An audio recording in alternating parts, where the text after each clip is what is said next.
पहला सौदा में आप सबका स्वागत है। भारतीय बाजारों के खुलने की तैयारी और प्री ओपनिंग सेशन में देखेंगे किस तरह की मजबूती दिखती है। एसजीएक्स निफ्टी टिका हुआ है मजबूती के साथ 42 अंक ऊपर 0.5% की तेजी के साथ, तो 7,800 के ऊपर जाकर खुलेंगे ये बात है। निकेई जरूर थोड़ा सा कमजोर है, लेकिन हम हांगकांग के बाजारों को फॉलो करेंगे जहां पर 225 अंकों की तेज उछाल देखने को मिल रही है। 66.32 ये है कल का लेवल रुपए का, जहां पर क्लोजिंग होते हुए दिखी। तो देखना ये है कि आज रुपए में किस तरह की शुरुआत मुंह होते हुए देखते हैं। इससे पहले कि बाजार खुले एक और छोटे स्टॉक पर राय लेना चाहता हूं, वो है उदयपुर सीमेंट। मानस चार्ट देखकर बताएं इस स्टॉक में क्या एक्शन हो सकता है। 44 लाख शेयरों का एक बड़ा सौदा हुआ है कल 12.55 में मॉर्गन स्टैनले ने बिकवाली की है। मेरे ख्याल से जेके सीमेंट या जेके लक्ष्मी सीमेंट दोनों में से किसी एक की ग्रुप कंपनी है ये, और कुछ एक्शन में भी स्टॉक रहा है, कुछ बड़े इन्वेस्टर्स ने भी खरीदारी की। ये खबरें आई कल की ब्लॉक डील में। ये बताएं कहीं कोई प्राइस वॉल्यूम एक्शन के लिहाज से मौका बनता है खरीदारी करने का या दूर रहे। मैं इस स्टॉक को ट्रैक नहीं करता हूं अनिल जी, तो इस पर व्यू देना मेरे लिए डिफिकल्ट होगा। कोई बात नहीं, वैसे भी छोटी प्राइस का स्टॉक है, बीएसई पर ही है मेरे ख्याल से, तो मैं अंदाज लगा ही रहा था कि शायद आउट ऑफ रेडार होगा। विप्रो एक और स्टॉक है जिस पर राय लेना चाहता हूं अमरीश आपकी। तीसरा एक्विजिशन किया है 6 महीनों के भीतर और विटियोस ग्रुप का आज एक्विजिशन किया, ये खबर आई है। क्या राय रखते हैं, इस स्टॉक पर खरीदना चाहिए?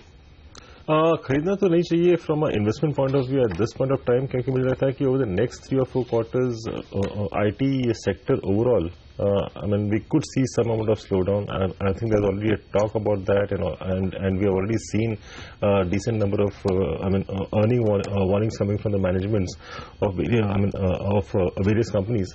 So I think at this point of time this is not an investment. I think because of this news we could see some amount of a movement. I think that should be used more for trading, and I think one should take a fresh look at the IT space maybe after 2 or 3 quarters.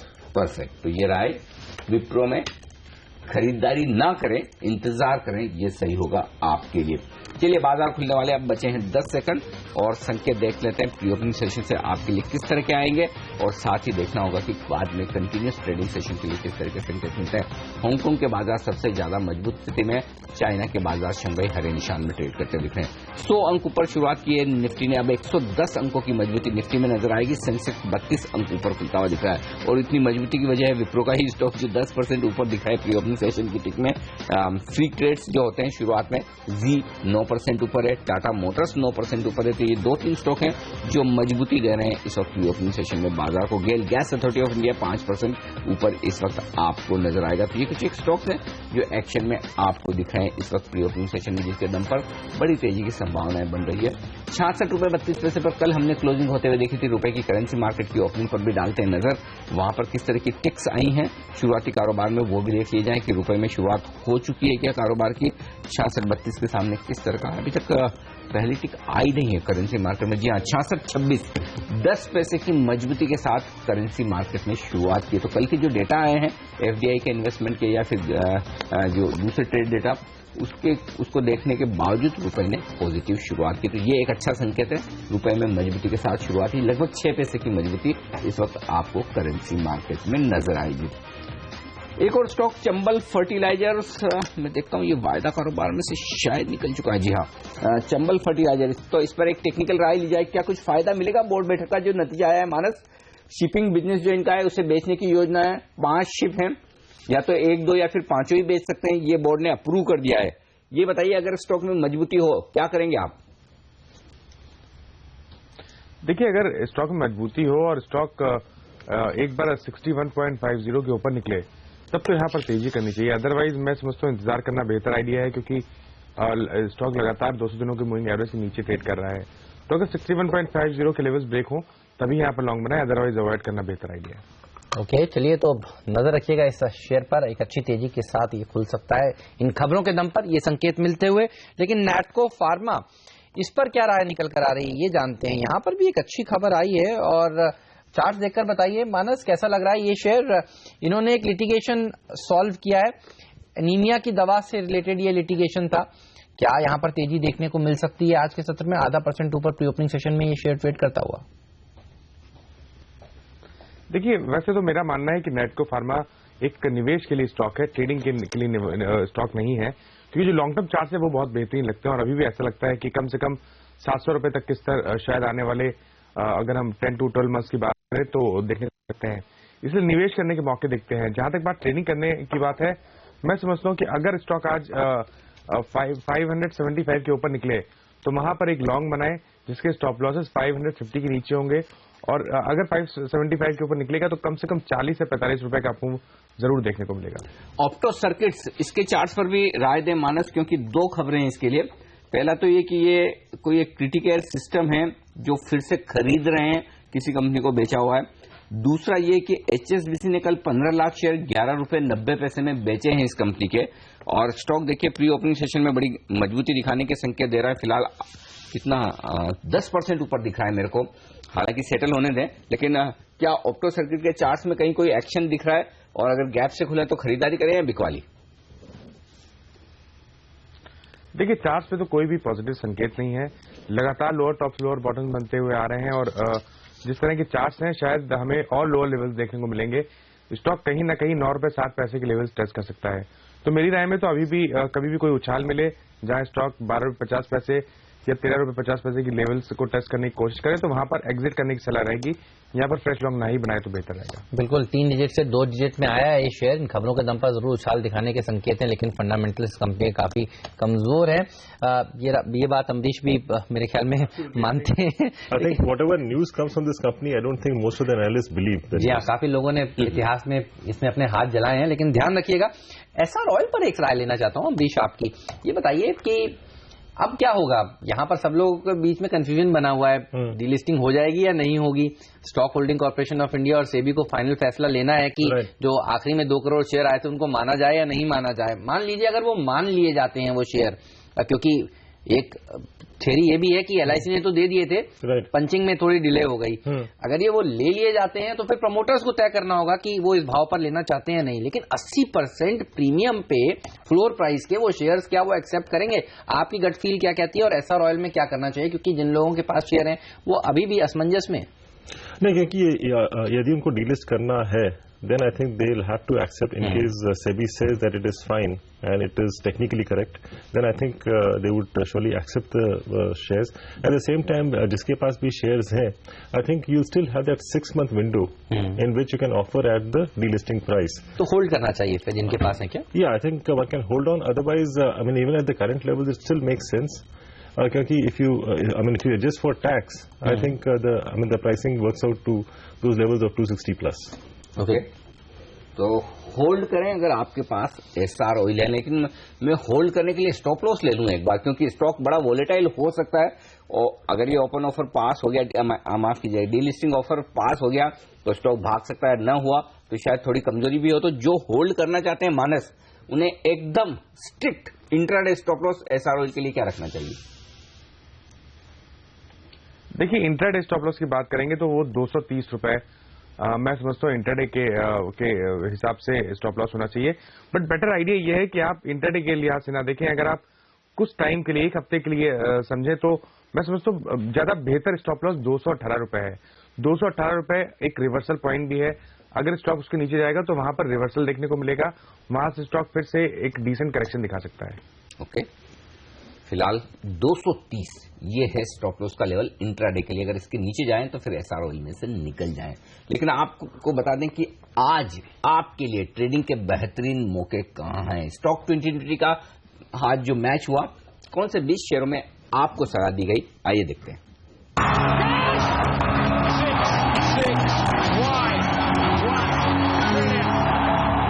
मेरी पूरी की पूरी team किस तरह से बनी है। ADAG pack के ऊपर सिलेक्टर्स पिछले कई दिनों से बुलिश हैं, और आप देखिए आज फिर से रिलायंस इंफ्रास्ट्रक्चर, रिलायंस कम्युनिकेशन को टीम में शामिल किया है। नेल्को होगा आज का मिस्टर डिपेंडेबल स्टॉक, डिफेंस क्षेत्र के ऊपर आज फोकस रह सकता है बाजार का। इसके अलावा अशोका बिल्डकॉन, सद्भाव इंजीनियरिंग जैसी इंफ्रास्ट्रक्चर कंपनियों के ऊपर, रोड क्षेत्र से जुड़ी हुई कंपनियों के ऊपर नजर रखिए, क्योंकि कुछ बड़े ऑर्डर्स इनको आगे आने वाले दिनों में मिलने वाले हैं। फिर पावर डिफेंस एक और एडीएजी ग्रुप की कंपनी, ऑटोलाइन इंडस्ट्रीज प्रमोटर्स ने क्योंकि हिस्सेदारी बढ़ाई है इसलिए इसको शामिल किया है। ऑप्टो सर्किट्स और ऑर्किड केमिकल्स को खबरों के दम पर आज फायदा मिलेगा। और एसआर ऑयल डीलिस्ट होगा या नहीं, इसके ऊपर अभी सवालिया निशान जरूर बना हुआ है। लेकिन अगर डीलिस्टिंग होती है और डिस्कवर्ड प्राइस के आसपास ही डीलिस्टिंग होती है तो एक शानदार रैली स्टॉक में देखने को मिलेगी। ये है मेरी 10 की टीम। मेरी टीम पूरी खबरों से भरी हुई है। टाटा स्टील यूके यूनिट बेचने के लिए बातचीत चल रही है। वहीं जैकॉप अपने एक जेवी से निकल रहे हैं इंदौर से। चंबल फर्टिलाइजर अपने शिपिंग बिजनेस को बेचने वाले हैं। तो ये सारी खबरों से भरी खबर। वहीं कैपिटल फर्स्ट एक ऐसा स्टॉक है जो हमें लगता है एनबीएफसीज में काफी तेज रनअप देखने को मिलेगा। गणेशा इकोस्फीयर एक नई यूनिक कंपनी हमने आपके सामने पेश की है कल की तरीके से। इस पर नजर रखिए, बहुत शानदार परफॉर्मेंस आज दिखा सकता है। वहीं वीडियोकॉन इंडस्ट्रीज टेलीकॉम में हरकत का फायदा इसको मिलेगा। अवंती फीड्स कैबिनेट ने फैसला लिया है कि एक्वाकल्चर को बढ़ावा दिया जाएगा, 3,000 करोड़ की मदद दी जाएगी, तो उसका फायदा स्टॉक को मिलेगा।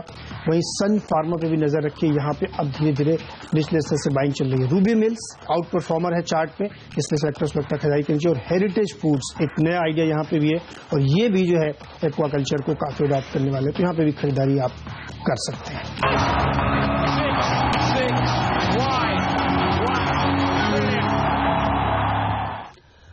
और अब बता दें आपको कि आज ब्रोकरेज हाउसेस की तरफ से कहां रिपोर्ट्स आई है जहां पर एक्शन देखने को मिलेगा। सबसे पहले सिटी ग्रुप की रिपोर्ट, और यहां पर सिटी ग्रुप ने अदानी पावर का लक्ष्य 34 रुपए से घटाकर 20 रुपए किया है। इसके अलावा सिटी ने पावर ग्रिड और एनटीपीसी को अपना टॉप पिक कहा है। तो ये वो दो स्टॉक्स हैं जिनमें एक अच्छी तेजी आज के सत्र में देखने को मिल सकती है। कोटक सिक्योरिटीज की तरफ से गुजरात पीपावाव पर रिपोर्ट आई और मार्च तक के लिए उन्होंने लक्ष्य 175 से घटाकर 5 रुपए नीचे 170 का किया है। और जिस तरह से टाटा स्टील बार बार कह रहा है कि वो अपनी यूके की प्लांट को बेचने की बात कर रहा है, जी हाँ, यूबीएस इसके ऊपर बुलिश है और वो कह रहे हैं कि टाटा स्टील को इसका भरपूर फायदा मिलेगा। और न सिर्फ यूबीएस बल्कि जेफरीज भी यही कह रहा है कि टाटा स्टील अगर यूके का कारोबार बेच देता है तो कंपनी के कैश फ्लो यानी कि जो कंपनी की कमाई होती है, नकदी में जो कमाई होती है, उसमें सुधार होगा। तो ये सारे स्टॉक्स है जहां पर आज एफआई ब्रोकरेजेस की तरफ से रिपोर्ट्स आई हैं।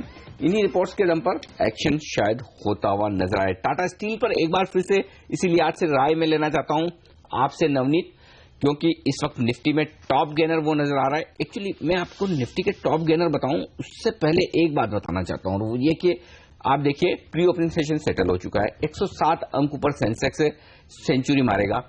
निफ्टी 45 अंक ऊपर खुलने के संकेत दे रहा है। लेकिन सबसे बड़ी बात क्या है, प्री ओपनिंग सेशन से सबसे बड़ा संकेत आपके लिए क्या है, और वो संकेत ये कि 50 के 50 स्टॉक निफ्टी में हरे निशान में हैं। और इसका मतलब ये कि खरीदारी का माहौल ब्रॉड बेस्ड, सब तरफ खरीदारी का माहौल बनेगा। और इनमें सबसे बड़ा गेनर है टाटा स्टील, लगभग 2% मजबूती के साथ खुलने की तैयारी में। तो बताइए वायदा कारोबार के ट्रेडर्स के लिए नवनीत क्या होगा अगर 1.5-2% मजबूत खुल जाए तो?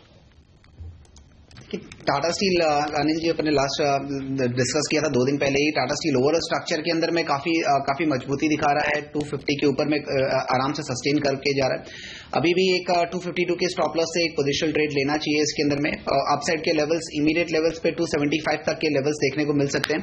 तो इवन मजबूती के साथ में खुले तो भी इसके अंदर में एंट्री लेनी चाहिए और नीचे पे स्टॉप लॉस 252 का बना के चलना चाहिए। ओके, चलिए, तो टाटा स्टील में एक अच्छी तेजी देखने को मिल सकती है। यहां से पिछले कुछ दिनों से आप देखिए लगातार बाइंग हो रही है और एक बेहतरीन चार्ट यहां पर बना भी हुआ है। लेकिन जेट एयरवेज, इंटरग्लोब, इसके ऊपर भी राय लेना चाहता हूं अमरीश आपसे। कल हमने देखा था इंटरग्लोब में एक अच्छी खासी तेजी बनी थी। कोटक ने कहा है कि 1420 के टारगेट्स के साथ वो अपनी इनिशिएटिंग रिपोर्ट जारी कर रहे हैं और की भी उन्होंने। अब आप बताइए, इंटरग्लोब और जेट, अगर इन दोनों में से एक शेयर चुनना हो आपको तो कौन सा चुनेंगे? और एविएशन क्षेत्र पर अब आपका क्या व्यू है? एविएशन सेक्टर पे अभी भी मेरा व्यू उतना पॉजिटिव नहीं है, because I think most of the run is already done. और जिस हिसाब से like valuations are there, I mean they were expensive, they have become much more expensive at this point of time. And I think the only thing which is actually going in favour is the oil prices. Yes, I think the number of passengers also has really shot up in the past couple of months. But what happens if the oil prices bounce back to 40, 45? I think then you'll see the margins slightly lower than what people have been talking about. और मुझे लगता है कि इस level पे risk reward ratio is not really favourable. But looking at the momentum, yes, I think something like Indigo can actually move up some more from here. Maybe at the 100-150 rupees is very much possible. But surely from an investment angle, इस level पे I would not recommend. Okay. फिलहाल निवेश के लिहाज से दूर हैं aviation शेयरों में, ये राय है अमरीश की। काफी भाग चुके हैं, लेकिन कुछ और स्टॉक्स जो भागे हैं उनका जिक्र करना जरूरी है। अब मेरे ख्याल से 1-1.5 मिनट बचे हैं। एक राय और अमरीश से फटाफट ले लेते हैं, अगर हम ले पाए तो। अमरीश, टाइड वाटर ऑयल 15% ऊपर है। कल 20% का ऊपरी सर्किट था और इसके साथ ही एंड्रयू यूल, दोनों ही सरकारी कंपनियां हैं, ये भी आज 6% ऊपर है। 15 जनवरी को बोर्ड बैठक है, बोनस भी आएगा, स्प्लिट भी आएगा। स्टॉक में जबरदस्त तेजी, क्या किया जाए? टाइड वाटर ऑयल इनफैक्ट मैं उतना ट्रैक नहीं करता हूँ, but Andrew Yule is up basically बिना ट्रेक किए गया 24,000 हो गया है ये। नहीं, but Andrew Yule is up because of Tide Water Oil, right, because उनकी बड़ी स्टेक है इस कंपनी में। राइट। तो चलिए, ये 2 सरकारी कंपनियों में, सरकारी कंपनियों के भाव भी 24,000 रुपए हो सकते हैं, ये ध्यान में रखिए। ऐसा नहीं कि सिर्फ प्राइवेट कंपनियां ही हैं जो MRF जैसी कंपनियां 40,000 हो, तो कभी भी फिर इसी स्पीड से तो कभी 40,000 भी हो जाए तो बड़ी बात नहीं। एनीवे, लेकिन 2 स्टॉक जो प्री ओपनिंग सेशन में मेरी नजर में है, और वो है एल्केम लैब और डॉक्टर लाल पैथ लैब। 25% ऊपर दिख रहे हैं अभी फिलहाल प्री ओपनिंग सेशन में ये दोनों ही स्टॉक। तो 1300 रुपए के आसपास का भाव एल्केम में दिख रहा है, डॉक्टर लाल का भाव लगभग 680 का दिख रहा है। 25% की दमदार, तो पहले ही दिन अगर 25% बने तो किसी लिहाज से बुरा नहीं है, लेकिन देखना ये इंटरेस्टिंग होगा कि इन लेवल पर अगर ओपनिंग हो जाती है तो क्या और बढ़ते हैं या नहीं, क्योंकि जो अल्टीमेटली एक्शन है और जो अल्टीमेटली दमदार परफॉर्मेंस है वो उस बात से नापी जाती है कि पहली तो ये कि आपने लिस्टिंग कितनी ऊपर कर ली, दूसरी है कि लिस्टिंग करने के बाद आप कितना बढ़ते हैं। जैसे कि इंडिगो, इंटरग्लोब, जिसने दमदार परफॉर्मेंस दी और अब भी एक के बाद एक हर रोज आपको नई ब्रोकरेज रिपोर्ट्स आती दिखती हैं जो कहती है कि इंडिगो को खरीदिए, 1400 का टारगेट, 1450 का टारगेट, तो ये चल रहा है।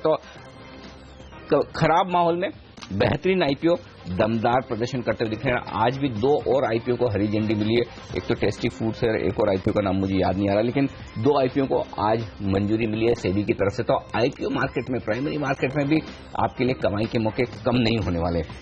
चलिए, भारतीय बाजारों की खुलने की तैयारी। 107 अंक ऊपर है सेंसेक्स प्री ओपनिंग सेशन में, 44 अंकों की मजबूती निफ्टी में, मिड कैप इंडेक्स 0.5% ऊपर और बैंक निफ्टी भी 0.5% की मजबूती के साथ खुलेगा। ये संकेत आपके लिए प्री ओपनिंग सेशन से।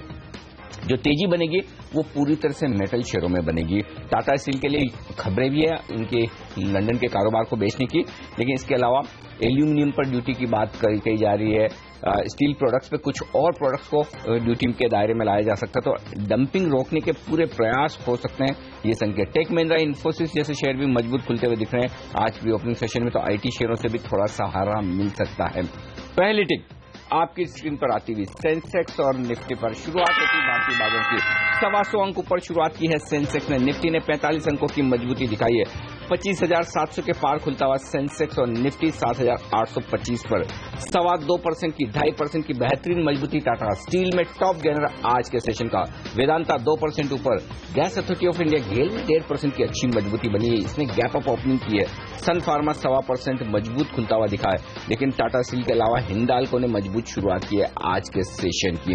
बैंक ऑफ बड़ौदा 1.25% मजबूत है, ओएनजीसी 1% मजबूत खुलता हुआ दिख रहा है। तो ये स्टॉक है जो मजबूती की तरफ दिखेंगे आपको आज। सिर्फ कोटक महिंद्रा बैंक ऐसा है जो फ्लैट खुला है, बाकी निफ्टी के 50 स्टॉक ऐसे हैं जो तेजी के साथ खुले हैं। आइए वायदा कारोबार में टॉप गेनर 3 स्टॉक है, टाटा स्टील, वेदांता के अलावा रिलायंस कम्युनिकेशन, जो हमारे तीनों ही एक्सपर्ट्स ने कहा है खरीदिए, नवनीत भी कह रहे हैं, मानस भी कह रहे हैं, और ऐसे में 2% की बड़ी तेजी यहां पर बनती हुई दिख रही है। जयप्रकाश एसोसिएट्स यहां पर मजबूत खुलता हुआ दिख रहा है। जीएमआर इंफ्रा कल की तेजी को आगे बढ़ाता हुआ आज के सेशन में। कमजोर क्या है? अदानी पावर सिटी की रिपोर्ट के बाद 1.5% कमजोर।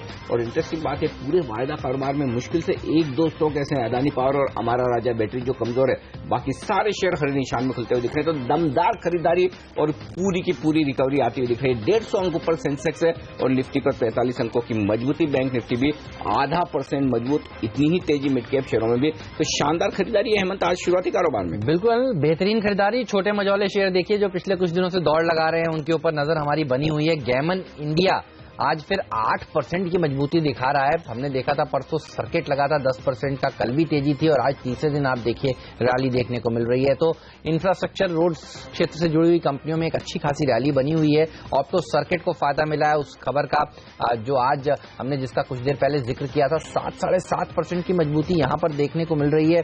इसके अलावा देखिए चंबल फर्टिलाइजर भी खबरों के दम पर 4% मजबूती के साथ आज के सत्र में खुला है। प्रोवोक जैसे स्टॉक्स में 4% की तेजी आज के सत्र क्षेत्र में देखने को मिल रही है। एसआर ऑयल पर नजर होगी, देखना होगा ये आज शेयर किस तरह से खुला है। डीलिस्टिंग को लेकर असमंजस बरकरार है, लेकिन देखिए 2.5% मजबूती के साथ ये शेयर आज खुला है। कल जरूर थोड़ी सी बिकवाली यहां पर देखने को मिल रही थी। काफी सारे छोटे मझौले शेयर हैं जिनमें कल एक एक्शन देखने को मिला था। जैकॉप देखिए कल मजबूती के साथ खुला था, आज यहां पर कुछ मुनाफा वसूली होती हुई नजर आ रही है, 1.5% नीचे ये शेयर। और वेल्सपर एंटरप्राइजेस के शेयर में कुछ गड़बड़ी है, ये भाव सही नहीं लग रहा है, 88% ये नीचे नहीं हो सकता, लेकिन से ये परसेंटेज परसेंटेज में गड़बड़ी है, ये वो इसको दुरुस्त करेंगे। लेकिन वेल्सपन प्रोजेक्ट के लिए वो खबर आई थी, ये भाव भी दरअसल ठीक नहीं है, इसके भाव को ठीक करके एक बार वापस लाने की कोशिश करेंगे। लेकिन गोल्डन टोबैको, आईटीसी, कुछ सिगरेट से रिलेटेड कंपनियां देखिए यहां पर तेजी आज के सत्र में देखने को मिल रही है। चौतरफा खरीदारी का माहौल इस समय भारतीय बाजारों में देखा जा रहा है। बेहद शानदार खरीदारी ये कहना होगा। और सबसे बड़ी बात ये है ना, थोड़ा जल्दी टारगेट हासिल होता दिखा है।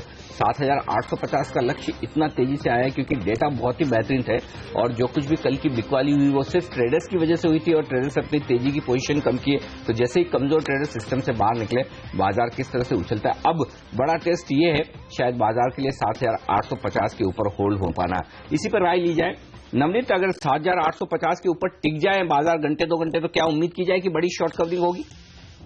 देखिए स्ट्रक्चर में बता रहा है कि 7,800 के आसपास में अगर आप ओपन इंटरेस्ट डेटा देखेंगे तो वहां पे ऑप्शंस का मैक्सिमम पेन 7,800 के आसपास में है। तो अगर मार्केट 7,850 के ऊपर में जाता है तो शॉर्ट कवरिंग डेफिनेटली देखने को मिल सकती है, बिकॉज जो शॉर्ट ऑप्शन ट्रेडर्स हैं, शॉर्ट ऑप्शंस करके बैठे हैं कॉल ऑप्शंस, उनको काफी हद तक कवर करना पड़ेगा। और अपसाइड पे रेंज देखने को मिल सकती है बाजार, वो 7950 का है, वो पोजिशनल ब्रेकआउट लेवल है मार्केट्स के लिए। तो अगर 7,850 के ऊपर टिकता है तो डेफिनेटली एक शॉर्ट कवरिंग देखने को मिल सकती है। ओके, चलिए तो यहाँ पर शॉर्ट कवरिंग मूव्स देखने को मिल सकते हैं, लेकिन कुछ स्टॉक्स जो हमारे एक्सपर्ट्स हैं आपको कहे थे खरीदारी करनी चाहिए, आइए देखते हैं वो इस समय किस तरह से ट्रेड कर रहे हैं। अरविंद, जिसने कल 52 हफ्ते का उच्चतम स्तर छुआ था, अच्छी तेजी की पोजीशंस यहां पर बनी थी। आइए आप देखिए आज भी 1% मजबूती के साथ ये शेयर ट्रेड कर रहा है। मानस अभी खरीदना चाहेंगे इसे, ओपन हो गया है, कोई 1% के आसपास की तेजी है यहाँ पर। रिलायंस कम्युनिकेशन में भी 1.5% की मजबूती देखने को मिल रही है। अभी इस समय खरीद लेना चाहिए, पोजीशंस बना लेनी चाहिए, रुकेंगे थोड़ी देर? नहीं, देखिए अरविंद की जहां तक बात है, मैं तो समझता हूं कि 1-2 रुपए का इंतजार नहीं करें तो बेहतर रहेगा। जिस तरह के पैटर्न्स हैं, ये कहना बड़ा मुश्किल है कि स्टॉक पहले करेक्ट होगा उसके बाद चलेगा या यहां से ही हमें रैली देखने को मिलेगी। इसलिए मैं तो समझता हूं कि करंट लेवल्स पे ही लॉन्ग पोजीशन में आना चाहिए। ओके, फिलहाल इन्हीं लेवल्स पर आप खरीदारी कर लें, ये राय आती हुई। मानस, इंट्राडे के लिए भी कोई अगर एक और ब्रेकआउट देखना हो निफ्टी पर, वैसे तो काफी मजबूत शुरुआत हुई है, अब या तो ये बताएं कि क्या 7,850 के आसपास प्रॉफिट बुकिंग कर ली जाए जिन लोगों ने कल खरीदारी की है, या फिर आप ये कहेंगे कि अभी भी खरीदारी का मौका है, बड़ी शॉर्ट कवरिंग हो सकती है। निफ्टी पर आपकी क्या राय है इस वक्त? अनिल जी, देखिए ये जो स्तर है 7,855 के आसपास का, ये बहुत इंपॉर्टेंट है। और जिस तरह की ओपनिंग आज हुई है और उसके बाद मार्केट सस्टेन कर रहा है, आप बिल्कुल उम्मीद कर सकते हैं कि 7,855 के लेवल्स ब्रेक होंगे इंटरडे सेशन में। और अगर इंटरडे सेशन में ब्रेक होंगे तो वहां से कम 50-60 रुपए की रैली देखने को मिलेगी। इसलिए मैं समझता हूं कि बिल्कुल चांस लेना चाहिए, इंतजार करना बेहतर आइडिया है। प्रॉफिट बुक करने से बेहतर आइडिया है कि आपने स्टॉप लॉसेस रिवाइज कर लीजिए, और अब स्टॉप लॉस रिवाइज करके 7,818 का स्टॉप लॉस रखें तो बेहतर रहेगा। जीएमआर इंफ्रा ये एक और ऐसा स्टॉक है जो हर रोज देखिए बेहतरीन तेजी दिखा रहा है। आज करीब 2.5% मजबूती के साथ ये शेयर खुला है, कारोबार कर रहा है। पिपावर डिफेंस एक और ऐसा स्टॉक है जो पिछले कुछ ट्रेडिंग सेशन से देखिए एक रनअवे रैली इसमें देखने को मिल रही है, 3% की मजबूती यहां पर देखी जा रही है। इन दोनों में से मानस चार्ट्स पर कौन सा शेयर ज्यादा अच्छा लगता है आपको? देखिए ट्रेडिंग के लिहाज से बात करेंगे तो पिपावा ज्यादा बेहतर लग रहा है। पिपावा ने इम्पॉर्टेंट रेजिस्टेंस को ब्रेक किया जो कि आई थिंक 82 के आसपास था, इसलिए इंटरडे और या तो 1 से 2 दिनों की बात करें तो पिपावा में एक ट्रेडिंग कॉल लेना चाहिए जिसमें स्टॉप लॉसेस 79 के आसपास रहेंगे और जो टारगेट रहेंगे, वो जो पहला टारगेट है वो 85 के आसपास रहेगा। बट पैटर्न को देख के ऐसा लगता है कि शायद 85 के लेवल्स ब्रेक होके स्टॉक कहीं ना कहीं 88-89 की तरफ जाने की कोशिश करेगा। लेकिन जीएमआर के पैटर्न देखेंगे तो ऐसा लगता है कि अगर आपका व्यू करीब 4 to 5 मंथ्स का है, तब तो आप बिल्कुल जीएमआर में यहाँ पर लॉन्ग पोजीशन बना सकते हैं जिसमें आपके स्टॉप लॉसेस 13 रुपए के नीचे होंगे। और मैं उम्मीद करता हूं कि अगर आपका टाइम फ्रेम 3 to 4 मंथ्स का है तो बिल्कुल आप 21 से 22 रुपए के लेवल्स जीएमआर इंफ्रा में देख सकते हैं। जीएमआर इंफ्रा में चार्ट्स बेहद मजबूत है और मेरे ख्याल से इंफ्रा स्टॉक्स में सबसे बेहतरीन तेजी के साथ ट्रेड करता हुआ दिख रहा है। Navneet, Gas Authority of India GAIL, इस पर आपसे राय लेना चाहता हूं। 2% का बड़ा उछाल आया है आज इस शेयर में, क्या ट्रेड लेना चाहिए, क्या तेजी करें अभी इस लेवल पर? Anil ji, chart structure again इसके अंदर में काफी बड़ा ब्रेकआउट के बाद में अभी ये कंसोलिडेशन मोड पे है। इस लेवल्स पे थोड़ा सा अनकंफर्टेबल हो इस लेवल्स पे ट्रेड करने के लिए समवेयर नियर टू अगर 340 के आसपास में अगर स्टॉक वापस मिलता है तो वापस एक री एंट्री लेना चाहिए 336 के स्टॉप लॉस से। ओवरऑल पोजिशनली भी एक बड़ा रेजिस्टेंस पॉइंट है वो है 360 के लेवल्स पे। अनिल, बाजार में तेजी जो है उसका आप अंदाजा इस बात से लगा सकते हैं, एफएनओ में केवल 5 ही शेयर हैं। देखिए जो लाल निशान में, अडानी पावर जहां पर सिटी की खराब रिपोर्ट आई है, Asian Paints, Bharti Infra, Oracle Finance जहां वॉल्यूम्स कम होते हैं, और जस्ट डायल, इनको छोड़ दीजिए तो सारे के सारे एफएनओ के शेयरों में जबरदस्त रैली देखने को मिल रही है। और मैं राय लेना चाहता हूं सन फार्मा पर, जिसमें इस हफ्ते तेज गिरावट देखने को मिली और आज एक उछाल है 2-2.25% का। कैसे देख रहे हैं आप इन सब मूव्स को जो देखने को मिल रहे हैं? सन फार्मा से रिलेटेड 1200 वाला शेयर करेक्ट हुआ और काफी दबाव देखने को मिला, अब एक थोड़ी सी रिकवरी देखने को मिल रही है। इस रिकवरी पर भरोसा करेंगे? एज ऑफ नाउ नो, पर भी मैं ये बोलूंगा कि for the last 18 months to 24 months I have been bullish on Sun Pharma. It has given extremely good return. और मैं बोलते आया हूं कि जब भी नेगेटिव खबर रहती है that's an opportunity to buy. पर जिस हिसाब से नेगेटिव खबर बार बार आ रहा है in the pharma space and also like in Sun Pharma, I think I would possibly wait for a while before again taking a fresh call on the stock to buy. So, I mean, this is a time of no trade. I think the next month and a half, I'll just, watch and possibly then take a decision. But overall, in the pharma space, if one needs to be in the large caps, I think Dr. Reddy is completely out. It has to be Sun Pharma and Lupin. As of now, in Lupin, there's hardly any adverse news, so that's one stock I'll continue buying. Sun Pharma, I think I'll wait for the next, like a month and a half before taking a fresh call. आपने auto line के लिए मानस सही राय दी थी। आपका ये कहना था कि खरीदारी करनी चाहिए और स्टॉक देखिए गैप से खुलने के बाद टिका हुआ है, अभी भी 7-7.5% मजबूत है। अब इन लेवल्स पर खरीदारी का मौका है या छोड़ दें अब? नहीं, मैं नहीं समझता कि छोड़ना चाहिए। देखिए इम्पॉइंट ये है कि एक बड़ी गिरावट के बाद 40 रुपए के आसपास बेस बना है, inverse head and shoulder pattern का डिक्लाइन ब्रेक हुआ है जो कि एक रिवर्सल के साइन है। इसलिए मैं समझता हूं कि चांस आपको यहां पर भी लेना चाहिए। आपको स्टॉप लॉस जरूर थोड़े से डीप लगते हैं इस टाइम 45 के आसपास, बट अगर आप टारगेट देखेंगे तो भी 60 रुपए के आसपास के टारगेट आप सेट करके चल सकते हैं आने वाले 1 से 2 मंथ के लिए। तो बिल्कुल यहाँ पर खरीदारी करने की राय रहेगी। चलिए, खरीदारी करने की राय ऑटो लाइन इंडस्ट्रीज पर निकल कर आ रही है और रिलायंस कम्युनिकेशन पर भी है। आप देखिए जो तेजी की बात आप कह रहे थे, बहुत अच्छी तेजी यहाँ पर देखने को मिल रही है। 1.5% मजबूती के साथ ये शेयर आज भी कारोबार कर रहा है। और इसी बीच आप देखिए सेंसेक्स ने डबल सेंचुरी जड़ दी है। जी हाँ, 200 पॉइंट का उछाल इस समय देखने को मिल रहा है। मिड कैप्स इंडेक्स भी आप देखिए 0.5% की मजबूती के साथ। बैंक निफ्टी ने भी सेंचुरी मारी है। तो बस सेंचुरीज और डबल सेंचुरीज का आलम आज भारतीय बाजारों में देखने को मिल रहा है। लेकिन रिलायंस कम्युनिकेशन, नवनीत बताइए, अभी खरीदना चाहेंगे इसे? स्टेबलाइज हो गए हैं मार्केट्स, 1.5% ऊपर है, इंट्राडे में और ऊपर जा सकता है ये?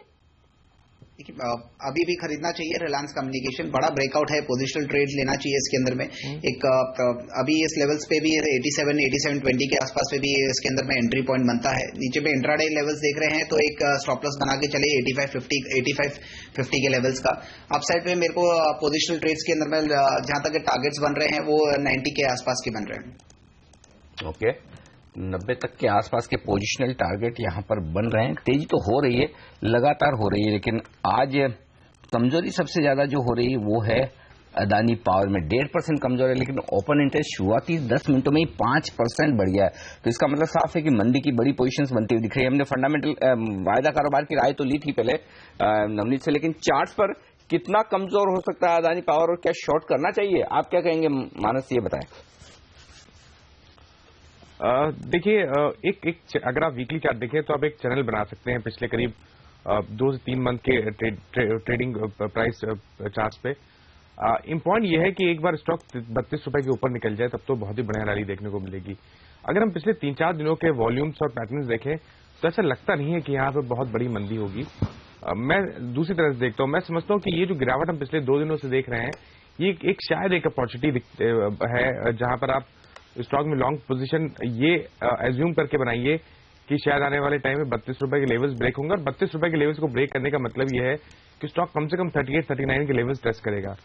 तो एक डिसेंट अपमूव देखने को मिल सकता है उस केस में। इसलिए मेरी राय में अगर थोड़ी गिरावट और आ जाए और स्टॉक 29 रुपए के आसपास आए तो वहां पर लॉन्ग बनाए और अपने स्टॉप लॉस 26 रुपए के नीचे रखें, इंतजार करें कम से कम 2 से 3 मंथ का। ओके, 2 से 3 महीने का इंतजार करिए। पोजिशनल ट्रेड आप गिरावट में ले सकते हैं, ये राय हमारे एक्सपर्ट की। लेकिन आप देखिए जैकॉब, जहां कल एक रनअवे रैली देखने को मिली थी, रिलायंस इंडस्ट्रियल इंफ्रा, ये कुछ आज यहां पर मुनाफा वसूली देखने को मिल रही है। कल शानदार रनअप इन दोनों ही स्टॉक्स ने दिखाया था। इसके अलावा अगर आप नजर डालें तो चंबल फर्टिलाइजर में 5% की तेजी देखने को मिल रही है। जेपी इंफ्रा, जहां पर खबरें आई हैं कि ये अपने एक टोल प्रोजेक्ट को बेचने की बात कर रहे हैं, यमुना एक्सप्रेसवे को। आप देखिए इन रिपोर्ट्स के चलते 5.5-6% ऊपर है और जेपी एसोसिएट्स में भी तेजी देखने को मिल रही है। हालांकि जेपी एसोसिएट्स एफएनओ के बैन में है, ये काउंटर आप देख सकते हैं 2-2.25% मजबूत। क्या करना चाहिए जिनके पास शेयर है जेपी इंफ्रा के, अटके हुए हैं, अच्छा मौका दे रहा है मानस, क्या निकल जाना चाहिए इस शेयर को बेचकर?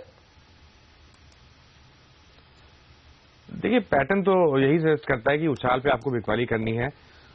तो मेरी राय में तो अगर 13 रुपए 50 पैसे और 14 रुपए के लेवल्स मिले तो एक बार निकलना चाहिए और जो मेन मूव आएगा वो 15 रुपए के ऊपर ही आएगा। 15 रुपए एक बड़ा हर्डल है स्टॉक के लिए। और इस बीच एक बार नजर उन 2 स्टॉक पर भी डालनी चाहिए जो लिस्ट होंगे आपसे कुछ देर में, एल्केम लैब और डॉक्टर लाल पैथ लैब। एल्केम इस वक्त 26% ऊपर दिख रहा है, 1320 के आसपास का दाम है। डॉक्टर लाल 22% ऊपर दिख रहा है, 670। इससे एक स्टॉक और जो कल मैं कुछ रिपोर्ट्स पढ़ रहा था, लाइका लैब्स, ये स्टॉक आपके सामने लेकर आएंगे। ये एक बड़ा सप्लायर है एल्केम को, ऐसा माना जाता है। तो क्या एल्केम की दमदार लिस्टिंग का कुछ फायदा इस स्टॉक पर दिख रहा है? लाइका लैब आपके सामने हाजिर करेंगे। ओके, 2% ऊपर है लाइका लैब। आप ट्रेक तो नहीं करते होंगे, ये पक्का ही एक बड़े दिनों बाद इस स्टॉक करना सामने है। लेकिन चार्ट्स पर एक राय ली जाए, क्योंकि ये एक सप्लायर है एल्केम के लिए बड़ा, और एल्केम के लिए आज बड़ा दिन है, लिस्टिंग हो रही है। तो ये बताएं मानस की कहीं कोई यहाँ पर चार्ट्स पर एक्शन दिख रहा है आपको? देखिए चार्ट पे एक्शन तो हम पिछले करीब 1 साल से देख रहे हैं, लगातार हायर टॉप हायर बटन बन रहे हैं। और अगर आप पिछले साल की बात करें तो शायद 20 रुपए के आसपास स्टॉक हुआ करते थे और आज 130 रुपए के आसपास के प्राइस है।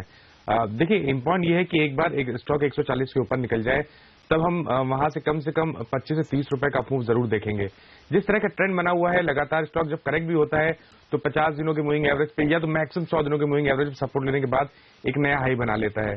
तो मैं तो समझता हूँ कि बिल्कुल बने रहना चाहिए। यहाँ पर आपके पास स्टॉक है तो बने रहें, अपने स्टॉप लॉसेस 107 के आसपास रखें, इस उम्मीद में कि आने वाले टाइम में 140 के लेवल्स ब्रेक होंगे।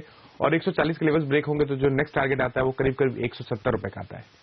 इसके ऊपर जाए तब 170 जा सकता है ना। आजकल हम देखते हैं जिसके पीछे लैब लिखा हो ना वो शेयर दरअसल चलने लगता है, क्योंकि doctor path lab, Alkem lab, दोनों के पीछे लैब लगा है। तो लैब एक कॉमन फैक्टर है जो इन तीनों शेयरों के पीछे लगा है। देखते हैं वो कॉमन फैक्टर इसके लिए वर्क करता है या नहीं करता है, क्योंकि मैंने देखा है जब से ये इशू खुला था ना तब से ही लाइका लैब में तेजी देखी जा चुकी थी। लेकिन देखना होगा 12 महीने में 400%, 4 गुना हो चुका है ये शेयर। और एक्चुअली रेडार पर आया नहीं कि ये शेयर कब इतना बढ़ गया। तो सावधान रहें, ऊपर के लेवल पे ये ध्यान रखें, जब इतना बढ़ चुका हो, इतना भाग चुका हो तो सिर्फ अब लिस्टिंग के लिहाज से अगर आपको खरीदना हो तो बहुत सावधानी रखें। अनिल आप देखिए, मैं आपको जो बता रहा हूँ लैब वाला फैक्टर, मॉर्फिन लैब्स, उसके पीछे भी लैब लगा हुआ है। आप देखिए वो स्टॉक भी बढ़ गया है। आजकल लैब जिसके पीछे लगा हो, जिस तरह से 44 गुना 33 गुना सब्सक्राइब हो रहे हैं एल्केम और पैथ लैब, यही फैक्टर है ना, और कोई फंडामेंटल वजह तो है नहीं। आपने ट्रैक किया इन दोनों को क्या, मॉर्फिन को, लाइका को? I think it is only because of the name laboratory. I think इसी के कारण चल रहा है, because I think overall I mean if you talking of pharma, I think slowly the interest is reducing specially in the large cap.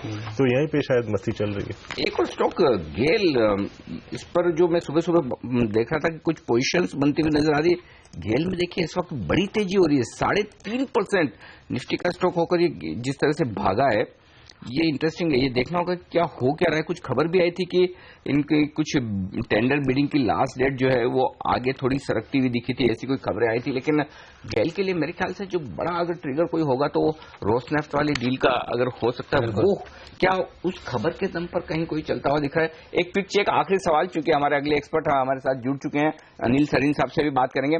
फटाफट मानस गेल के charts देखकर बता दें क्या टारगेट्स हैं और क्या खरीदने का मौका दिख रहा है। 4% की बड़ी उछाल बन गई है गेल में। बिल्कुल खरीदने के मौके हैं अनिल जी, क्योंकि लास्ट मंथ हमने 280 से 370 तक की रैली देखी थी। स्टॉक करेक्ट हुआ, 100 दिनों के मूविंग एवरेज पर सपोर्ट लिया और फिर से रैली देखने को मिल रही है। मैं समझता हूं कि स्टॉक जल्दी ही 370 के लेवल्स ब्रेक करेगा और कहीं ना कहीं 390 और 395 की रेंज में आने की कोशिश करेगा। इस तरह एक लॉन्ग पोजीशन बिल्कुल बनानी चाहिए और आपको स्टॉप लॉस 340 रुपए के नीचे रखने हैं। ऑलराइट, 340 के नीचे का स्टॉप लॉस रखें, यहाँ पर तेजी कर सकते हैं। गेल के शेयर में एक अच्छी खासी रैली देखने को मिल रही है। लेकिन इसी के साथ वक्त हो गया है हमारे विशेषज्ञों से विदा लेने का। अमरीश, मानस, नवनीत, आप तीनों का शुक्रिया समय निकालने के लिए और आज इस खास चर्चा में शामिल होने के लिए। और अब हमारे साथ एडलवाइस के CIO अनिल सरीन साहब जुड़ चुके हैं। सरीन साहब, स्वागत है आपका CNBC आवाज पर। साल तो काफी अच्छा नहीं रहा, लेकिन साल का अंत ऐसा फील आ रहा है कि शायद अच्छा होगा। ये बताइए आप कैसे देखते हैं इस पूरे साल को और आगे आने वाले साल के लिए क्या आउटलुक है आपका? धन्यवाद अनिल जी। सर हेमंत बोल रहा हूँ, हम लोगों की आवाज बहुत मिलती है। अरे सॉरी, दूसरा सवाल मेरी तरफ से होगा सर। गुड मॉर्निंग आप। नहीं सो 2015 तो कोई खास अच्छा गया नहीं। जब हम साल की शुरुआत किए थे तो वैसा लग रहा था जैसे बहुत अच्छा, काफी उम्मीदों के साथ 2015 हमने शुरू किया था। लेकिन जाहिर है कि काफी सारी चीजों के होने के कारण अभी 2015 कोई बहुत अच्छा नहीं गया है। पर इन्हीं सब कारणों को देखते हुए 2016 की तरफ हमारा जो उम्मीद है वो ज्यादा है।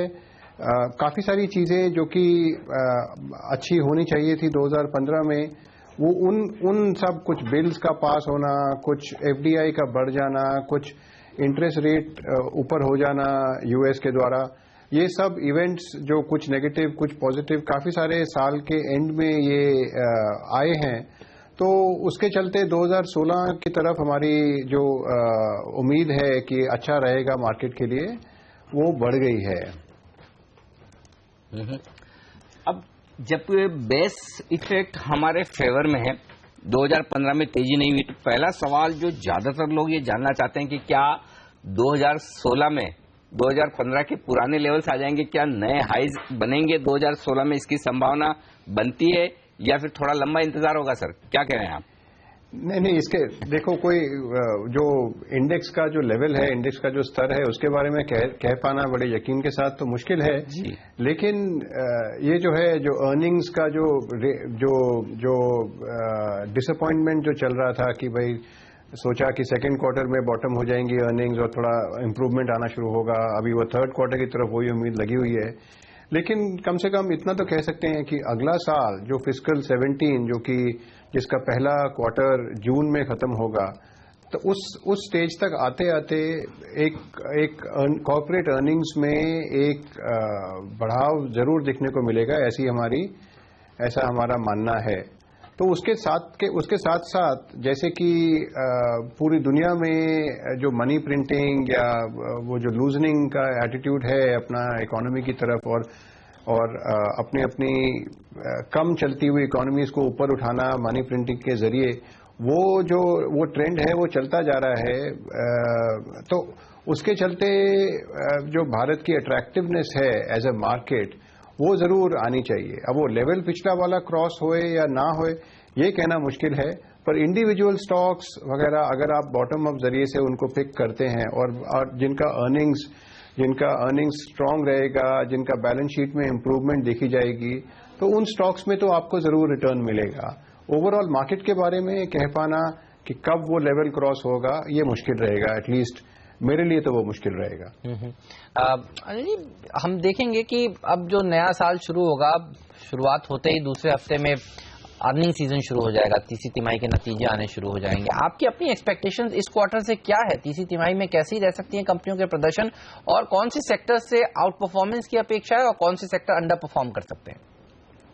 देखिए, जैसा कि देखा गया है पिछले कई सालों में कि ये जो कंपनियां फॉरेन कंट्रीज पे डिपेंड करती हैं, एक्सपोर्ट की जिनकी मेन इनकम का जरिया है, वो थर्ड क्वार्टर में थोड़ा सा स्लो चलती हैं क्योंकि नंबर ऑफ वर्किंग डेज कम रहता है। वेस्टर्न वर्ल्ड में क्रिसमस और उनका न्यू ईयर्स के कारण थोड़ा जो दिसंबर है वो थोड़ा कमजोर गुजरता है। उसके साथ एक और चीज हो गई है कि जैसे चेन्नई में थोड़ा फ्लड का सिचुएशन आया तो लोकल डिस्टर्बेंस भी हो गया। तो जनरली उन कंपनियों की तरफ से बहुत ज्यादा अर्निंग सरप्राइज की उम्मीद नहीं रखनी चाहिए। बहरहाल जो अपना डोमेस्टिक कंपनीज हैं जिनका थोड़ा इंफ्रास्ट्रक्चर की तरफ ध्यान है या फिर आप अगर देखें तो एक बहुत ही छोटा सेक्टर अपना टेक्सटाइल, जो बेडशीट्स और टॉवल्स वगैरह एक्सपोर्ट करने का काम करते हैं, इन कंपनियों से आप उम्मीद कर सकते हैं ना सिर्फ अच्छी परफॉर्मेंस की, बल्कि आगे का जो आउटलुक, आगे का जो गाइडेंस जो आप इनसे चाहेंगे, वो गाइडेंस भी थोड़ा मजबूत ही आप इनसे पाएंगे। तो एक सेक्टर स्पेसिफिक व्यू लेते हुए, जैसा कि आपने पूछा, वो कर सकते हैं, इनकी तरफ जरा ध्यान दे सकते हैं। और एक और चीज पीछे से जो चल रही है, जिसका इमीडिएट इम्पैक्ट शायद ना हो, लेकिन एक मीडियम टर्म इम्पैक्ट चलेगा, कि ये जो पावर से जुड़ी हुई इंडस्ट्रीज हैं, उनका काफी जो परफॉर्मेंस था वो खराब चल रहा था, क्योंकि एक तो माइनिंग की तरफ से प्रॉब्लम था, एक उनका जो प्रोजेक्ट्स बीच में अटके हुए थे, आधा पैसा लगाया हुआ है लेकिन इलेक्ट्रिसिटी प्लांट नहीं चल रहा, और तीसरा आपका जो इलेक्ट्रिसिटी डिस्ट्रीब्यूशन कंपनीज हैं, खास करके उसमें डिस्ट्रीब्यूशन कंपनीज का जो उदय स्कीम चल रहा है, उसमें अगर सारे स्टेट्स शामिल हो जाते हैं तो बैंकिंग के ऊपर से काफी प्रेशर जो डला हुआ था वो रिलीज हो सकता है। तो आगे चल के साल के बीच में या साल के सेकेंड क्वार्टर में, जैसे कि आपको बैंकिंग में एक अच्छा उम्मीद बन सकता है। ओके, बैंकिंग में आपको अच्छी उम्मीद दिख रही है इस बीच। लेकिन एक और स्पेस जहां पर आपसे राय लेना चाहता हूं, जहां पर अब लोग काफी बुलिश होते दिख रहे हैं, वो है इंफ्रास्ट्रक्चर की। हालांकि अच्छी कंपनियां, बिना कर्ज वाली कंपनियां ढूंढना मुश्किल काम जरूर है, लेकिन क्या आपको लगता है कि थोड़ी बहुत इकोनॉमिक एक्टिविटी बेहतर होती हुई दिखे, और अगर सरकार यहां पर और पैसा खर्च करने के मूड में है, जैसा कि खबरें आ रही, खरीदेंगे आप इंफ्रास्ट्रक्स को? नहीं, उनका थोड़ा वैल्यूएशन तो जरूर देखना पड़ेगा, कंपनी बाय कंपनी तो जरूर उसको स्टडी करना पड़ेगा। उनका बैलेंस शीट में क्या कर्ज की दर कितनी है, कितना ज्यादा उनके पास एमिनिशन है आगे जाके ऑर्डर्स में बिड करने का, ये सब कंपनी बाय कंपनी देखना पड़ेगा। लेकिन इतनी बात तो जाहिर है कि अगर आप प्राइवेट सेक्टर को देखें एक तरफ और पब्लिक सेक्टर को दूसरी तरफ, तो पब्लिक सेक्टर, गवर्नमेंट सेक्टर से ही ज्यादा इन्वेस्टमेंट हो रही है। प्राइवेट सेक्टर की तरफ से तो ज्यादातर balance sheet repair, wait and watch की तरह का एक नजरिया बना हुआ है। तो अगर आपको ग्रोथ चाहिए, अगर आपको ऑर्डर फ्लो चाहिए, तो आपका ध्यान ज्यादा गवर्नमेंट स्पेंडिंग की तरफ होना चाहिए, और उसको अगर देखते हैं तो फिर आपको इंफ्रास्ट्रक्चर कंपनीज को company by company, stock by stock देखना पड़ेगा। लेकिन एज अ सेक्टर उसकी तरफ से हमारी उम्मीद ज्यादा है। सलीम साहब, ये बताइए, जो साल है 2015 का जो खत्म होने वाला है, उसमें हमने देखा आईपीओज करीब 20 के आसपास आए और कई आईपीओज ने पैसा बना कर दिया। लेकिन एक शिकायत जो लोगों की थी वो ये थी कि कंपनियां तो अब अच्छी आ रही हैं, लेकिन प्राइस थोड़ा महंगा देना पड़ रहा है। और देखिए क्या क्या सब्सक्रिप्शन हो रहा है, एल्केम 44 गुना, डॉक्टर पैथ लैब 33 गुना। क्या लगता है अगला साल आईपीओज के लिहाज से बेटर होगा, प्राइसिंग थोड़ी नीचे होगी और ऐसा ही प्रदर्शन भी देखने को मिलेगा? आपका अपना गेस क्या है? नहीं, अभी ये तो जो वैल्यूएशन है वो तो अभी जो कंपनी अपने आप को पब्लिक इशू में ला रही है और जो उनके इन्वेस्टमेंट बैंकर्स उनको सुझाव दे रहे हैं, एडवाइस कर रहे हैं, वो तो जाहिर है कि वो चाहेंगे कि जितना अच्छा उनको दाम मिल सके अपनी आईपीओ का, उतना वो लें। लेकिन तो उनका जो वैल्यूएशन है, उनका जो प्राइसिंग है, उसके बारे में ये उम्मीद करना कि वो थोड़ा कम हो जाएगा, अपना जो पी रेटिंग है या जो दूसरा कोई भी वैल्यूएशन रेशियो लगा के देखें वो सस्ते में आ जाएगा, ये तो मुश्किल रहेगा उम्मीद करना। हाँ, इतना है कि जो जितना फंडिंग पहले हुआ करता था आईपीओज के लिए, अभी थोड़ा वो फंडिंग की जो इंटेंसिटी है, जो उसकी बहुतायत है, वो थोड़ा अभी कम लगती है। उसके बावजूद आप देखिए 33 टाइम 35 टाइम्स ओवर सब्सक्राइब हो रहे हैं। तो अगर फंडिंग में थोड़ी सी कमी आती है तो हो सकता है कि आपको थोड़ा एलोकेशन मिलने का ज्यादा चांस मिले। एक चीज तय है कि आगे वाले 2016 में भी आने वाले जो आईपीओज हैं उनमें कई सारे अच्छी क्वालिटी के आईपीओज हैं। इनफैक्ट आप अगर 2015 में भी देखें तो एक वैल्यूएशन को आप एक तरफ रख दीजिए और जो कितनी दफा वो ओवर सब्सक्राइब हो रहे हैं उसको भी एक मिनट के लिए साइड में रख दीजिए। लेकिन एज ए कंपनी उनका जो क्वालिटी है वो काफी ऊंचा उठ रहा है, और अगर इस तरह की क्वालिटी कंपनियां 2016 में भी आती हैं जैसी 2015 में आई थी, तो वो मार्केट के लिए अच्छा ही गिना जाएगा, क्योंकि अगर कोई विदेशी हमारे देश को देखता है, हमारे देश की मार्केट को देखता है, तो वो पाएगा कि बहुत सारे डिजर्विंग कंपनीज, काफी सारी अच्छी कंपनियां पहले भी थी और भी आ रही हैं। तो ओवरऑल जो हमारा जो आकर्षण है वो बढ़ना चाहिए। वैल्यूएशन के ऊपर कहना मुश्किल है अभी। सरीन साहब, चूंकि हमने आपको 2016 के आउटलुक के लिए बुलाया आज खास इस मौके पर, एक आखिरी सवाल आपसे लेना चाहता हूं, कौन सी वो थीम्स हैं जो आपको लगता है कि 2016 में कारगर साबित होगी, वहां पर निवेश के मौके होंगे? निवेश के नजरिए से मेरे ख्याल से बैंकिंग की तरफ हमारा रुझान बना रहना चाहिए। अभी उसका वो टाइमिंग का है कि कब ये नेगेटिव न्यूज का साइकिल खत्म होता है, लेकिन हमारे ध्यान से अगर देश का जो इतना बड़ा सेक्टर है जो इकोनॉमी को प्रोपेल करता है, इकोनॉमी को फाइनेंस करता है, अगर वो सेक्टर नहीं सुधरा तो इकोनॉमी के सुधरने में बाधा आ सकती है। तो हमारे लिहाज से बैंकिंग की तरफ, बैंकिंग को गौर से देखना चाहिए, इंफ्रास्ट्रक्चर को गौर से देखना चाहिए और कंपनी स्पेसिफिक अप्रोच लेते हुए निवेश करें तो 2016 अच्छा रहेगा निवेशकों के लिए। ओके, तो उम्मीद की जाए कि 2016 बेहतर होगा निवेशकों के लिए। शुक्रिया सर आपका हमारे लिए वक्त निकालने के लिए और आज बाजार के आउटलुक पर और तमाम सेक्टर्स पर अपनी राय हमारे साथ शेयर करने के लिए। अब हमारे साथ जुड़ रहे हैं सेंट्रम वेल्थ मैनेजमेंट के एग्जीक्यूटिव डायरेक्टर और सीआईओ कुंज बंसल। कुंज, स्वागत है आपका सीएनबीसी आवाज पर। पहला सवाल तो आपसे भी 2016 के आउटलुक पर ही लेना चाहूंगा। ये साल उम्मीद तो बहुत थी कि अच्छे पैसे बनाकर देगा, चुनिंदा स्टॉक्स में बने भी हैं, लेकिन ओवरऑल मार्केट का प्रदर्शन ढीला ढाला सा ही रहा है।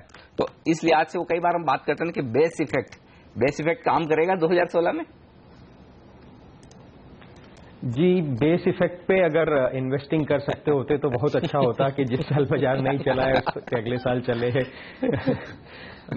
पर हैविंग सेड दैट, दो तीन चीजें हमें ध्यान में रखनी पड़ेंगी कि इस साल में कॉर्पोरेट परफॉर्मेंस, तो एक तो थोड़ा सा डिस्कनेक्ट था मैक्रो इकोनॉमी और माइक्रो इकोनॉमी में।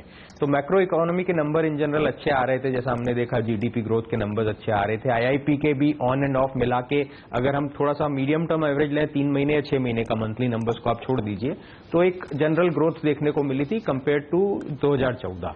ऑफ कोर्स एक्सपोर्ट इंपोर्ट में स्लो डाउन था, वो लार्जली कमोडिटी प्राइसेस डाउन होने की वजह से था, वॉल्यूम में भी थोड़ा इंपैक्ट था because of global slow down. तो फिर भी मोटा मोटा इन्फ्लेशन कंट्रोल में था, तो macro economy was under control, in fact improving. पर वो माइक्रो इकोनॉमी में नहीं दिखा इन टर्म्स ऑफ कंपनीज की परफॉर्मेंस में, स्पेशली पिछले 2 क्वार्टर के नंबर्स में जून और सितंबर में एक स्लो डाउन देखने को मिला। और यहां मैं और क्लैरिफाई कर दूं कि जब हम स्लो डाउन की बात करते हैं तो नेगेटिव ग्रोथ कहीं भी नहीं थी और या मोटा मोटी नहीं थी, कम ग्रोथ थी। तो ये स्लो डाउन का बोलते ही लोगों के दिमाग में, एक आम आदमी के दिमाग में ऐसा आ जाता है कि नहीं नेगेटिव ग्रोथ हो गई या सेल्स कम हो गए। सेल्स कम नहीं हुए, जो एक डबल डिजिट पे ग्रो हो रहे थे वो सिंगल डिजिट में आ गए, या एक मोटा मोटी तौर पे। तो अब उसमें क्या हुआ है कि फिर भी ग्रोथ रही है, जैसा मैंने कहा कम ग्रोथ रही है पर सिंगल डिजिट में ग्रोथ रही है, और इंडेक्स लेवल्स नीचे आ गए। तो इसका एक बहुत साधारण सा इंटरप्रिटेशन मैं निकालूं तो ये हुआ कि मार्केट में वैल्यूएशन कम आ गए।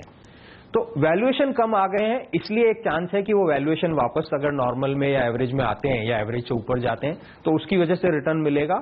और दूसरा रिटर्न मिलेगा कि एक उम्मीद है, और कुछ सेक्टर्स में हम आगे थोड़ा बात करेंगे कि जहां जहां ग्रोथ दिखती है, तो इन दो चीजों को मिला के, जैसा मैंने कहा कि वैल्यूएशन कम हो गए हैं, उसकी वजह से वापस नॉर्मलाइज या मोर देन नॉर्मलाइज होने की वजह से रिटर्न मिलेगा। और जहां जहां ग्रोथ आ जाएगी तो ऑन एन ओवरऑल बेसिस मुझे लगता है कि रिटर्न मिलेगा। और उसमें ऑफकोर्स हमेशा से रहा है कि आपको हमेशा सेक्टर स्पेसिफिक या स्टॉक स्पेसिफिक जाना पड़ेगा, पर जैसा मैंने कहा इन दो कारणों की वजह से रिटर्न 2016 में मिलना चाहिए। बिल्कुल, तो सेक्टर स्पेसिफिक का पैसा और स्टॉक स्पेसिफिक पैसा पूरा भरपूर बना है। आईपीओज ने तो बहुत अच्छा प्रदर्शन दिखाया है इस साल, लेकिन आप कह रहे थे कुंज कि काफी सारे सेक्टर्स आगे भी आउट परफॉर्मेंस दिखा सकते हैं। बताइए कौन से सेक्टर्स आपने चुने, स्टॉक्स आपने चुने जो 2016 के स्टार परफॉर्मर्स हो सकते हैं? जी हाँ, तो हम 2016 के पे जाएं उसके पहले 1 मिनट के लिए मैं ये भी बता दूं कि 2015 में जैसा हम अभी बात कर रहे थे, मार्केट नहीं चला या रिटर्न नहीं दिया है।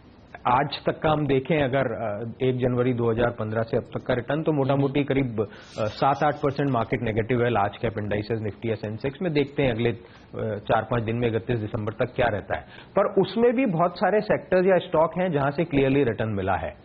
तो उसी बात को आगे चलते हुए ये बात रहेगी कि एक तो ओवरऑल मार्केट में भी रिटर्न एक्सपेक्टेड है और उसमें स्पेसिफिक सेक्टर्स और स्टॉक्स रहेंगे। अब उसमें एक बहुत इंटरेस्टिंग और या बल्कि इंटरेस्टिंग नहीं, कॉन्ट्रारियन बात में अगर कहूं तो एक इंफ्रास्ट्रक्चर पे तो बहुत ज्यादा स्लो डाउन देखा गया है और उस वजह से काफी नेगेटिविटी बन गई है।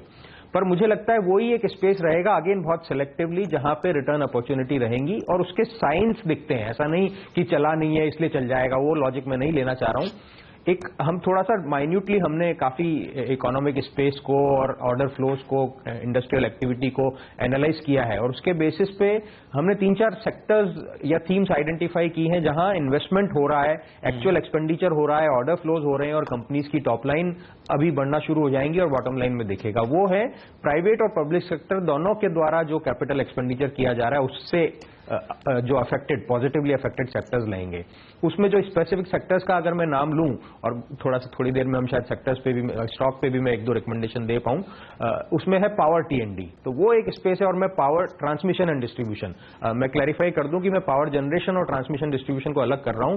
पावर जनरेशन में अभी मुझे इतनी अपॉर्चुनिटीज होती हुई नहीं दिखती हैं, पर पावर ट्रांसमिशन एंड डिस्ट्रीब्यूशन में central government, state government and autonomous bodies का काफी एक्सपेंडिचर हो रहा है, तो वहां पे अपॉर्चुनिटीज रहेंगी। रोड्स एंड हाईवेज में अपॉर्चुनिटीज रहेंगी।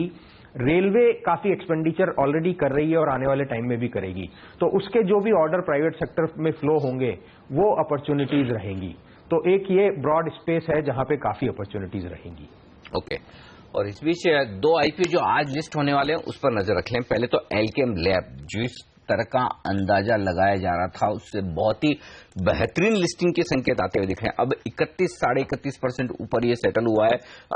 लिस्टिंग के तुरंत पहले 1380 रुपए पर एल्केम लैब लिस्ट हो सकता है, ये संकेत। और वॉल्यूम देखिए अच्छा खासा होता दिख रहा है एल्केम लैब में, 8.5 लाख शेयरों का एनएसई पर और 1.5 लाख शेयरों के आसपास का बीएसई पर, तो 10 लाख शेयरों के कारोबार पर 1380 पर यह स्टॉक सेटल हुआ है। दूसरा डॉक्टर लाल पैथ लैब, ये भी जिस तरह की प्रीमियम 140-150 रुपए के आसपास की चल रही थी उसके मुकाबले में लगभग 170 रुपए ऊपर लिस्ट होने की तैयारी में, 720 रुपए के आसपास डॉक्टर लाल पैथ लैब लिस्ट होगा।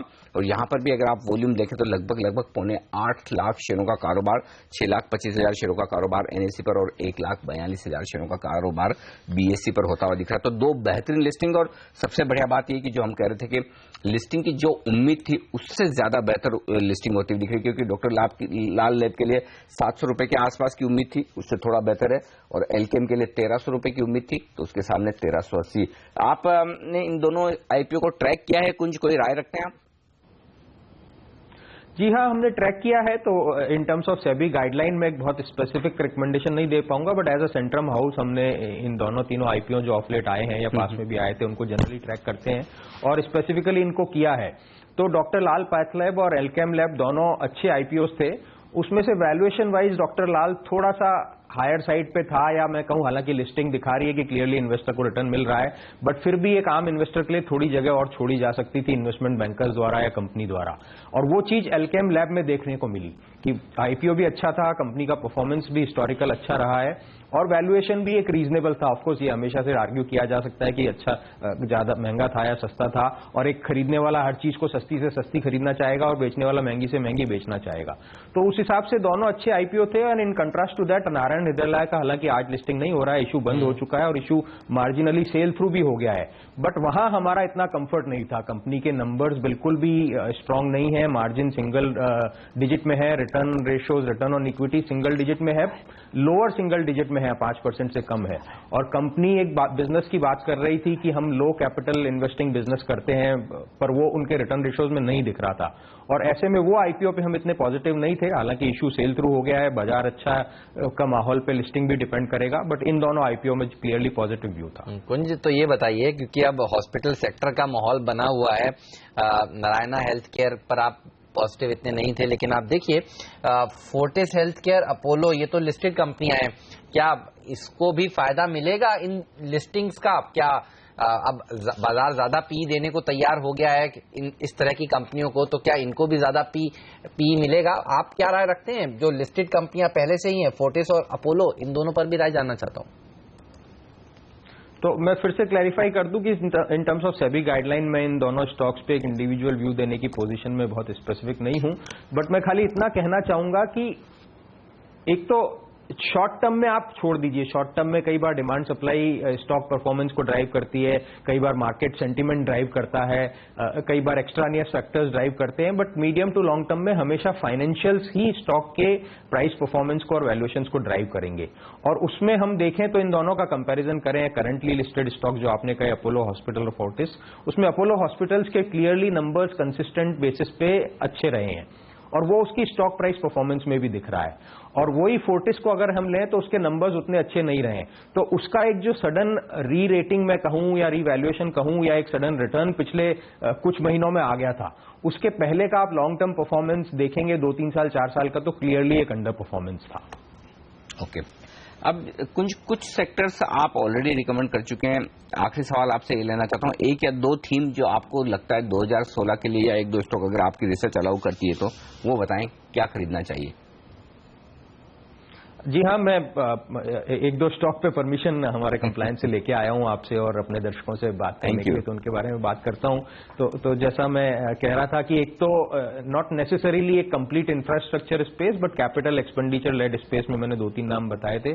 उसके अलावा भी 2-3 थीम्स हैं जो चलेंगी, जैसे हमें लगता है आने वाले टाइम में पूरे BFSI broad banking and financial services sector पे मुझे नहीं लगता पॉजिटिविटी रहेगी, but within that NBFCs और होम फाइनेंस कंपनीज पे अभी भी पॉजिटिविटी रहेगी।